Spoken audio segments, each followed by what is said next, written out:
une invitation à la réflexion et ce que j'aime, une invitation à l'introspection. L'introspection, c'est quoi? C'est entrer dedans de toi et t'étudier toi-même. De plus en plus, les hommes ne s'étudient plus. Nous étudions les autres. On est champion sur la connaissance des autres aujourd'hui. Tu vas sur Instagram de l'autre, tu connais sa maison, tu connais sa voiture, tu connais ses habits, tu connais sa montre, tu connais tout sur les autres. Mais tu ne connais rien sur toi-même. Et alors aujourd'hui et pendant ce mois, on va faire un voyage en toi-même. En toi-même. Tu dois te connaître. Qui es-tu? Parce que lorsque tu veux aller acheter une chaussure, la première chose que tu fais, avant même de connaître la couleur de la chaussure, le prix de la chaussure, tu connais ton pied. Tu sais que j'ai des gros pieds, j'ai des petits pieds. Tu sais que j'ai des pieds plats. Tu sais, et tu sais que tu chausses 40.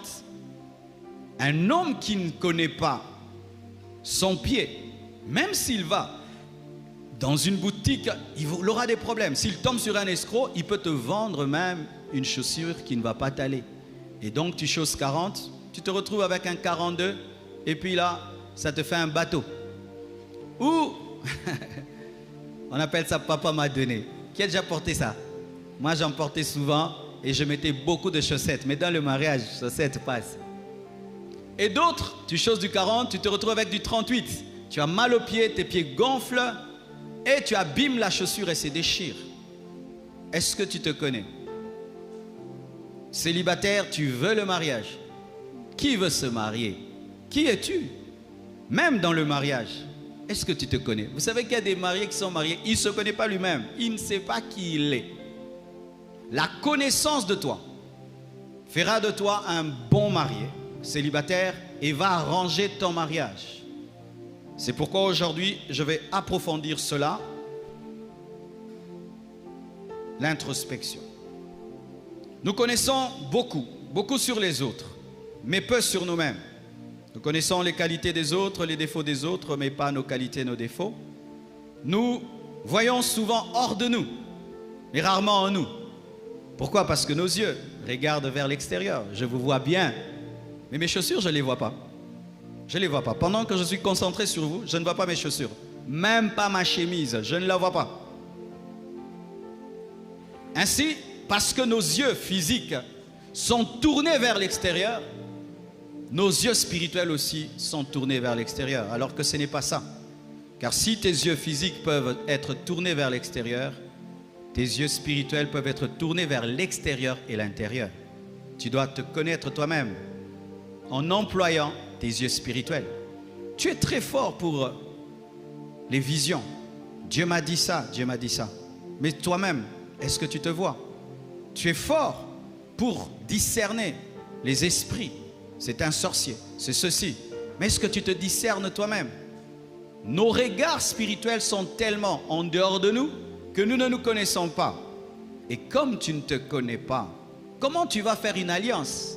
Comment tu vas t'engager si tu ne te connais pas? Un ignorant de lui ne peut s'engager profondément parce que l'ignorance ne s'engage pas. Nous voyons mieux l'extérieur, mais moins à l'intérieur. Nous voyageons beaucoup à l'extérieur, mais peu à l'intérieur. Tu connais tout Kinshasa, mais tu ne maîtrises même pas ton âme. Tu connais toutes les avenues de Kinshasa, tu ne maîtrises même pas ton corps. Tu connais tout Kinshasa, tu ne maîtrises pas ton esprit. Je te pose une question. Tu as combien de dons spirituels au niveau de ton esprit? Tu ne sais pas. Je te pose une question au niveau de ton âme. Quelle est la plus grande force de ton âme? Ta plus grande qualité psychique? Tu ne connais pas. Quel est ton plus grand défaut dans ton âme? Tu ne connais pas. Même ton corps. Beaucoup, quand je vais parler du corps, ignorent leur propre corps. Mais cet homme-là veut se marier et veut être un bon mari. Cette femme-là, qui s'ignore, veut se marier et veut être une bonne femme. Comment l'ignorance peut engendrer le succès?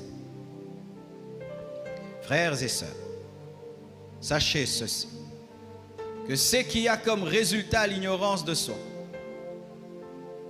la résultante plutôt de l'ignorance de soi, c'est toujours un couple malade, un couple abîmé. Chers célibataires, Vous voyez comme vous êtes négligent sur votre propre connaissance. Et vous perdez votre temps à maîtriser la vie des autres. Vous êtes en train de préparer une bombe dans votre mariage. Et ce qui est mal, c'est que tu risques de te connaître, tu es marié. Et là maintenant tu te découvres, mais tu es déjà engagé. Et je vais même parler aux mariés. Tu te maries et maintenant tu te découvres. Comment tu peux faire? La solution, ce n'est pas le divorce. Tu dois réépouser ta femme et réépouser ton mari. Alléluia. Frères et sœurs, la Bible dit, vous connaîtrez la vérité et la vérité vous affranchira. Ainsi, nous voyons que la connaissance protège. La connaissance délivre des mauvais choix, des mauvais engagements. Je t'assure que si tu m'écoutes bien et tu es mal fiancé, ça peut te délivrer de ces fiançailles-là. Et si tu m'écoutes bien et tu es en train de détruire ton mariage, Dieu peut t'affranchir d'un divorce potentiel. Car la connaissance affranchit. Regardez dans la parole. Adam se connaissait avant de se marier. Ève aussi. Comment, pasteur? Adam était seul longtemps avant qu'on lui donne Ève. Ainsi, il se connaissait, il savait que moi, je n'ai pas besoin d'un chimpanzé. Je n'ai pas besoin d'un tigre. J'ai besoin d'une femme comme moi. Et il s'est découvert et Dieu lui a donné la femme. La connaissance de soi-même a précédé Ève. Ève aussi. Pourquoi je dis Ève aussi a eu le temps de se connaître? Parce que Ève a été créée alors qu'Adam dormait. Le temps qu'Adam dormait a permis à Ève de se connaître. Et donc, Adam dormait, elle était debout, elle a pu voir que lui, il est différent de moi. Je suis différente de lui. Donc, moi, je suis une femme, lui, il est un homme. Alléluia. La connaissance de soi. Quand nous lisons Exode 4, verset 10, la Bible dit, Moïse dit à l'Éternel, « Ah Seigneur, je ne suis pas un homme qui ait la parole facile, et ce n'est ni d'hier, ni d'avant-hier, ni même depuis que tu parles à ton serviteur, car j'ai la bouche et la langue embarrassée. » Lorsque Dieu est venu faire une alliance avec Moïse, il a trouvé un Moïse qui se connaissait. Moïse connaissait son défaut, c'était un bègue, depuis l'enfance. Et il dit à Dieu, « Dieu, tu veux faire une alliance avec moi? Je suis un bègue. Comment tu peux chercher un prophète bègue? Dans le domaine prophétique, il faut parler. Maintenant, tu m'appelles dans un domaine, mais je n'ai pas l'aptitude de ce domaine. Je ne parle pas bien. » Et Dieu résout le problème, aide, complète cette défaillance en lui donnant Aaron. Quel est ton bégaiement? Quel est ton bégaiement? Est-ce que tu es conscient que tu bégayes quelque part? Le bégaiement, c'est un défaut. Tu connais le défaut de tout le monde. Tu connais les défauts de ta femme, les défauts de ton mari, de ton fiancé, de ta fiancée. Est-ce que tu connais tes défauts? As-tu mis un nom sur ton défaut? Est-ce que ton défaut a un nom? Bégaiement, le défaut de Moïse. Le tien, c'est quoi? La colère. Le tien, c'est quoi? La haine. Le tien, c'est quoi? Le mensonge. Le tien, c'est quoi? Le vol, l'impudicité. Le tien, c'est quoi? Le fétiche. Mets un nom à ton défaut, pas le défaut de l'autre. Parce qu'aujourd'hui, il ne s'agit pas de l'autre, il ne s'agit que de nous.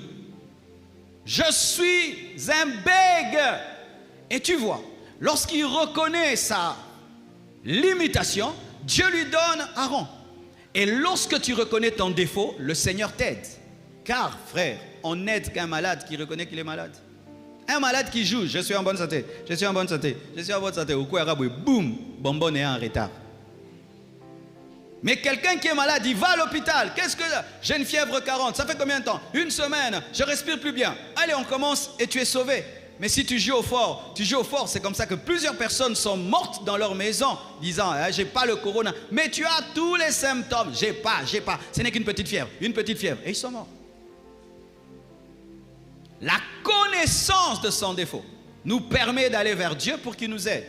Nous permet de demander des conseils aux autres pour qu'ils nous aident. Je suis bègue.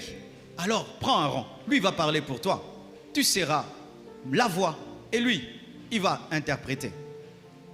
Psaume 51, verset 5 Et dans d'autres versions, verset 7, David dit, « Voici, je suis né dans l'iniquité, et ma mère m'a conçu dans le péché. » Les théologiens disent deux choses au sujet de ce verset.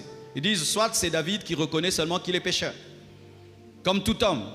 Mais d'autres disent que David est né en dehors du mariage, parce qu'il dit que ma mère m'a conçu dans le péché. Ma mère m'a conçu dans le péché. Et ils disent, c'est pourquoi, vous voyez, il était le cadet de la famille, mais c'est lui qui paissait les troupeaux parce qu'il n'était pas l'honneur de son père. Et Dieu, qui aime les rejeter, est allé prendre David et il l'a élevé au-dessus de ses frères. Mais il a dit ceci. Quand est-ce qu'il a dit ça? C'est lorsqu'il est tombé avec Bathsheba. Quand il pleurait, il a dit, ma mère m'a conçu dans l'adultère. Ma mère m'a conçu dans le péché. Donc j'ai le péché de ma mère et de mon père. Et tu veux maintenant que je demeure dans la sainteté. Aide-moi, donne-moi ton esprit. Dieu lui donne son esprit parce qu'il reconnaît son péché. Est-ce que tu connais tes combats? Il savait que lui, son combat, c'est que le péché de son père et de sa mère le réclamait. Tu veux te marier, tu connais tes combats. Tu es marié, est-ce que tu connais tes combats? Est-ce que tu connais tes combats? Lui connaissait. Et face à Dieu, parce que notre relation avec Dieu, c'est aussi un mariage, il dit à Dieu, j'ai un problème. Je suis né dans le péché. J'ai le péché en moi à cause de mon père et à cause de ma mère. Si tu ne me donnes pas le Saint-Esprit, je ne saurais pas te craindre. Et quand il s'est repenti, regardez, jusqu'à la fin de sa vie, David est resté sur le chemin. Il est mort sur le trône. Il n'a pas fait comme son fils Salomon.